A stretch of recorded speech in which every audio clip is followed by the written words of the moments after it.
So I work for ABN AMRO. My name is Maarten. ABN AMRO is very big, 24,000 people. And within ABN AMRO, I work for a department of compliance. So who works for a large company? So you know about this department, I suppose. Basically, it's our job to make the bankers behave. Right? So the bad news is that this is really quite a challenge. I think you can tell, especially when you're Dutch, that there's a little bit of a trust issue with bankers. Actually, we have a regulator, somebody from a regulator sitting here. You can probably also tell that we have a challenge, right? But there's also good news, because at ABN AMRO we have quite some momentum to do things a little bit differently. And actually, it's a movement, and it's actually started by Lies Wagner, she's here, where we try to hack basically the way we think about compliance. So rather than talking about, guys, these are the rules, we're going to explain it, sit still, we're going to explain it, and if you don't follow them, basically you get reprimanded or fired. Now, we look at how can we create a context that helps people think for themselves and do the right thing. So I hope you see that this is a very different approach. I think this started maybe 5 years ago or something like that. Yeah. So, and within this movement, I'd like to call it, I'm responsible for educating bankers. So all these e-learnings that people have to do, but also other ways of educating bankers, trainings, awareness. So that's sort of my realm within this movement. Yeah. So what I would like to talk about is, so we have all these rules. Really, how do you activate them? Right? So it's one thing to put them out there, to make them available in a nice policy, but how do you activate it? How do you make it come alive? So that's basically what I'd like to talk to you about, and really hope that's going to make sense to you. Yeah, so very quick. So how do we make bankers behave? Well, when you talk about making bankers behave, you talk about what do we expect from bankers. So we're already moving to this direction where we say, okay, it's not only about, I'm standing in the way, sorry. So it's not only about following the rules, it really should be about doing the right thing, right? How can we help bankers to do the right thing? And how can we help bankers to do things the right way? Yeah, making sense? And at the end of the talk, I will fill in two other things that are more, that are helping to activate these very important two expectations. Yeah? So I don't know if you want to call it nudging. I'm not a behavioral scientist, but if you want to do it, fine. Yeah, so I'll fill in. And I'll start doing that by means of a metaphor. And I hope that some of you might have heard about the Rosetta Stone. Yeah, who has heard about it? Okay, so for those of you who haven't heard about it, very quickly, it's the year 1799. The army of Napoleon is marching into Egypt. They do some conquering stuff. I imagine they stumble across a stone, really, a big stone. And this seems very insignificant, but when you have a look at it, it turns out that on this stone is written in 3 different languages, the same text. And of course, they found out later. And the first text on the top is hieroglyphic script. And at that time, we, the Western civilization, could not read that. We saw these really nice temples, and we were like, it looks beautiful, and probably it's very important, but we don't understand anything about it. Yeah? The middle one was called Demotic script, an ancient Egyptian script as well. And the bottom script was ancient Greek. And by that time, the Western civilization could pretty well translate ancient Greek.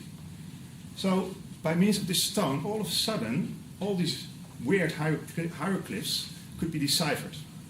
Very, very significant historical moment. And for those of you who know the Stone of Rosetta, I hope I'm doing it well, this story. I hope there's no historians. Anyway, it doesn't matter, because the point I'm trying to make is that for a bank, and actually for any large corporation, we need a Rosetta Stone. Because if you look at these 3 different languages, I think they're also present within an organization. And you could say that the hieroglyphic script could be the script of the rules. All the policies, and I think in ABN AMRO we have 10,000 pages of policies, something like that. And the point I'm trying to make is that's written in hieroglyphic script. We cannot decipher it, it's too much. We look at it and think, that looks important, it's very thick, but how do we use it? Totally not activated. And then the bottom script, the ancient Greek, the most common language of the Stone of Rosetta, is the commercial language, right? So the business language. It's about cost, benefit, about being successful. That we understand. So no problem there. We're very good at it. It's a primary language. And then the middle one is the human language. So the demotic script is the human language. It's the language we hopefully talk at home. Right? So we talk with our parents or our kids or partner. We talk the human language. I hope that makes sense. And I think there's a big opportunity to make bankers and any employee in large organizations more mobile between these three different languages. And to make sure that compliance people like me, don't only keep on talking this Wix language and say, I'm going to explain you one more time. And the bankers are like, yeah, but you're talking hieroglyphic script. Why are you talking to me? You see? So I hope that we can make this people more mobile between these three different languages. And really, these languages also function as frames, if you like. I think this is maybe a term that you're familiar with, framing. Again, I'm not a psychologist, so I hope I'm doing it right. So you have three different frames. So these three different languages provide three different frames of thinking. Yeah? Where the frame, the regulation frame, is telling me be legal, comply, apply to the law. And for a bank, avoid fines. And for an employee, don't get fired. You know, that's what it's telling me. Yeah? The bottom language is telling me make money, be successful. You know, get a promotion, be in control maybe. Yeah? So that's the commercial, the professional frame. That's what it's telling me. And the middle frame tells me be good. You know, at home. Yeah?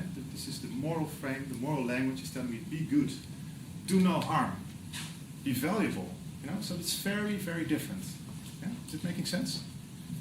Nodding, that's good. So, as I said, ideally you would want people to be mobile through all these three different languages, all these three different frames. So that would be the middle, right? This is a Venn diagram. This is all frames are overlapping. This is the ideal situation where you want everybody to be. But actually, when you look at large organizations, and this is not only ABN AMRO, I've worked for 10 years at ING, the same thing. So I think it's also for Philips or for Shell, I don't know. This is reality. We are mostly in the frame of being professional and maybe a little bit being legal. So there's really a lot of requirements from those two sides. And I think the be good frame is not very present. So it's really, we talk about, first you could say we play the game. You know the rules, play the game. Make sure that you don't cheat or don't get caught cheating. So this is really the game situation. So the be good frame is not very present. So you could say that for a compliance person or for a regulator, it's very tempting to say, okay, but you know, the commercial frame is the problem. The only thing that counts is be legal and be good. But that's utopia because we live in a commercial world, in a capitalist society, so banks also need to make money. Well, companies also need to make money. And I sometimes think that if you forget that, you don't speak the language of a professional. So I think there's opportunity here in 4. So to make the professional, to help the professional be reminded of her or his be good frame, his personal frame.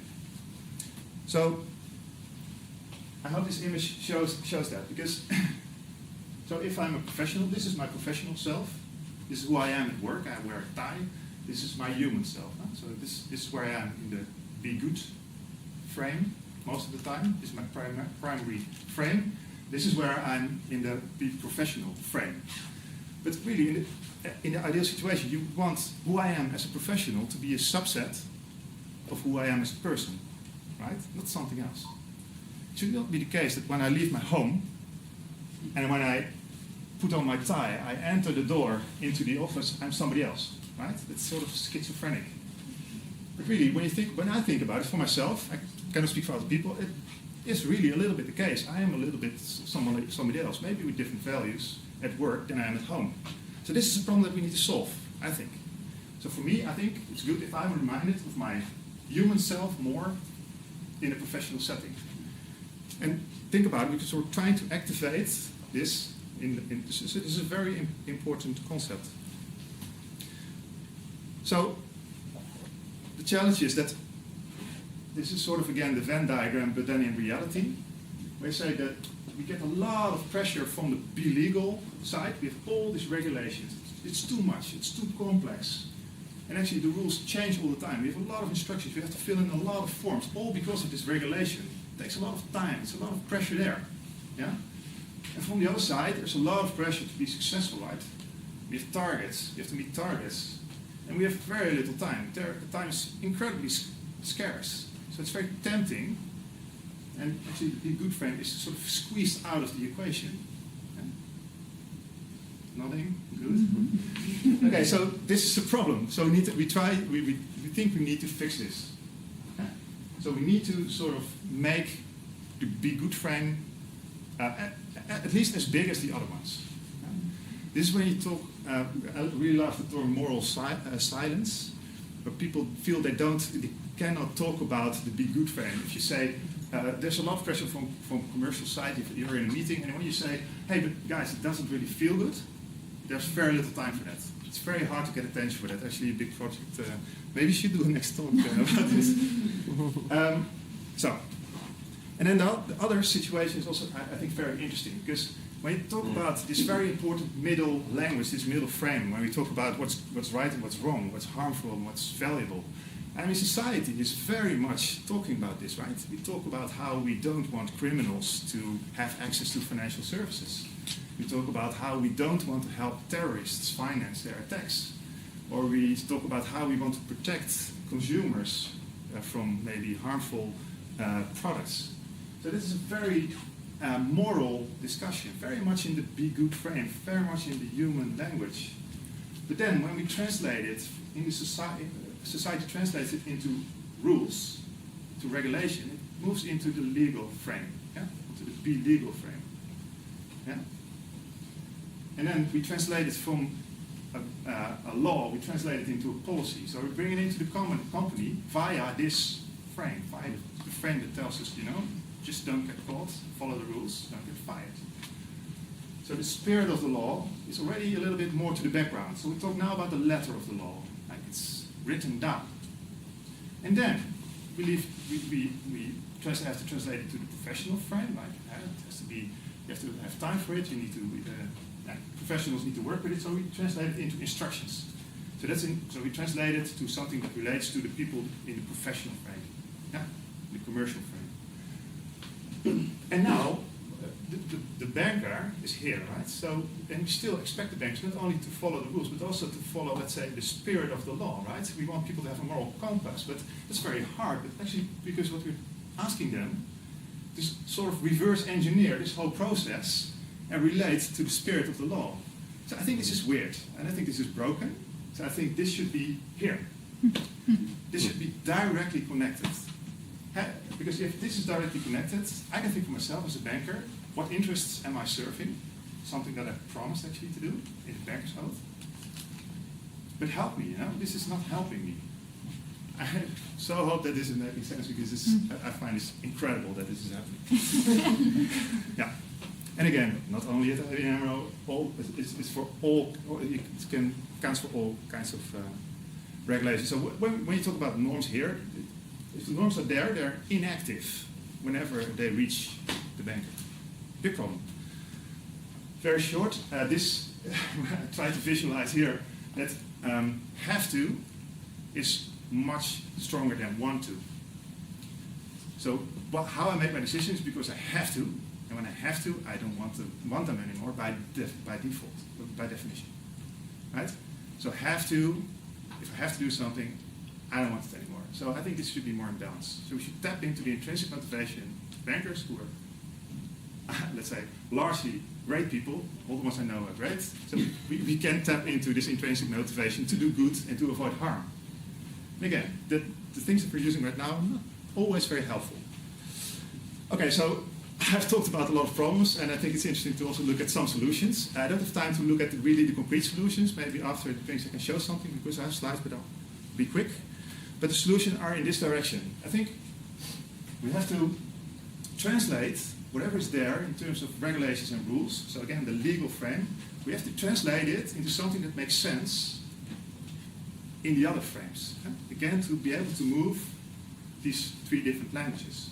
Actually, if you follow 5 simple steps, is the sort of the golden rules that you were talking about. These work. So if you say, okay, these rules and regulations, they are fine. They tell me what should I do, right? Very important, because they provide clarity. Very important aspect of helping people take responsibilities, to provide clarity. This, but really, the policies and the rules, they give answers, right? What should I do? But if people aren't asking the questions, these answers are irrelevant. So what we should do is look for, in all these answers, all these policies, look for what questions are they answering. Because then you stimulate curiosity. I think the nudging examples where you say on the bottom of the stairs you ask a question and the answer is on the top of the stairs, people will take the stairs. Is that nudging? So an example could be that if you say when you inform a client about a product, you have to make sure that you give them the brochure, you make them sign the disclaimer, and then you're done. But the real question is, does my client really understand what I just told her or him? Right? That's the question that this policy is answering. So we have a lot of policies talking about that we have to properly inform clients, like really, 200 pages. But the real question, the real fundamental question is, does my client really understand what I just told her or him? So that sort of adds curiosity to the mix. The next step is, why is it so important that I ask myself this question? Yeah? Why does it matter? Because if you know why something matters, you have motivation and the good kind, right? So the intrinsic motivation. So the balance starts to shift. So, for instance, why should I ask myself the question, does my client understand what I just told her or him? It's because I want to avoid this client from buying a product that he or she doesn't need, right? Or I want to feel good about selling this product to this person. Yeah, I hope it's making sense. So this is where we help people to see the interests that they're serving. And fourth step is add, when is it so important to ask this question? Because if I recognize the moment in my real work that I have to pay attention, I can implement it. We were just talking about implementation, intention. I love that word, yeah. So important that you have to be able to visualize. So when do I have to implement this? When is it important that I ask myself this question? Because you add attention on the moments that you have to pay attention. And finally, if you add, and it's dotted line, for who are these moments important? Because then you add focus. And so all the rules should basically be inserted in this little machine and codified in this way, I believe, for the reason of, that I said here, the end user will have more of this, but also because this is really complex and dynamic. It changes every year. It's a lot. It's too much. We have cognitive overload. But really, these questions don't change so much. I mean, it will always be important to ask your client, did my client really understand what I just told her? The interests that you serve are also quite sustainable. It's not that tomorrow all of a sudden privacy is not important anymore for clients. Or tomorrow people all of a sudden are okay with mis-selling products. No, this is very sustainable. This will stay the same. And also the moments in my day, as an advisor, as a banker, I will always inform clients. I will always start new client relationships. So these moments are also quite stable. And also the roles that you have, people selling, people making products, are also quite stable. 3 minutes still? Yeah, well, wow. I'm being flexible. Okay, thank you. Okay, so the point I'm trying to make is that we keep on focusing on this and explaining it again and again and again. Well, this is not sustainable. This is what we should be focusing on. And if there's one thing that I would like you to remember, if you ever get involved in rules or compliance or those kind of things, think of a broccoli. Think of a broccoli. This is my way of visualizing a broccoli. So if you take a broccoli, yeah, I'm a banker now, so this is very something. So if you take a broccoli by the stem, right, and look at the top, you see all these small dots, right? So all these small little particles. And when you look at it like this from the top, you think, oh, it's quite complicated. I wouldn't know how many dots there are. Right? It's quite complicated. So these are the rules. These are the 10,000 pages of policies that we give people in the bank. And then you could say, okay, slash them in half, get out 50% of the policies, make it, condense it, but still, it will not make sense to me. It will not be activated. So the point I'm trying to make is we have to look for the simplicity in the broccoli. Stay with me, okay? So because all these little dots, they're all connected to a little stem, right? And every little stem is connected to a slightly bigger stem, and the slightly bigger stem is connected to the one trunk? Yeah, why not? So the trunk of the broccoli that I'm holding. So this is fun. So this is again the translation process that I just described. The outside is the rules, or the instructions maybe even. Too complex, too dynamic, too much cognitive overload. So the norms, or the be good frame, the interests that these rules are serving, and actually the questions are here as well, they're a little bit more simple already. And then the moments that these things are important are even more simple. So the final point that I'm trying to make is we should be activating these rules this way.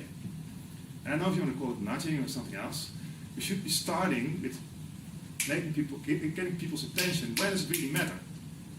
Why is it so important? Why is this moment so important for you as a bank? Why do you have big responsibility? Then help, guide a little bit. If you ask yourself these questions, this is how we define taking responsibility. Ask these questions, take these things into considerations. And then you have activated, and then you can provide clarity. These rules can help you navigate answering these questions, and it can give you a little bit of guidance. So I think this way is a much better proposition for people who want to do a good job. It's the answer to the regulatory overload that all regulators know that's a big problem. And I think it provides a more human approach to helping people do the right thing and doing things the right way. So the final thing I was going to fill in these two blanks. So this is fantastic. We should be focusing on helping bankers or engineers or architects do the right thing, help them do things the right way. And there's opportunity in helping people do things for the right reasons, why, and knowing the right moments. Because that's why you want to build a script to change the behavior a little bit. That's my talk.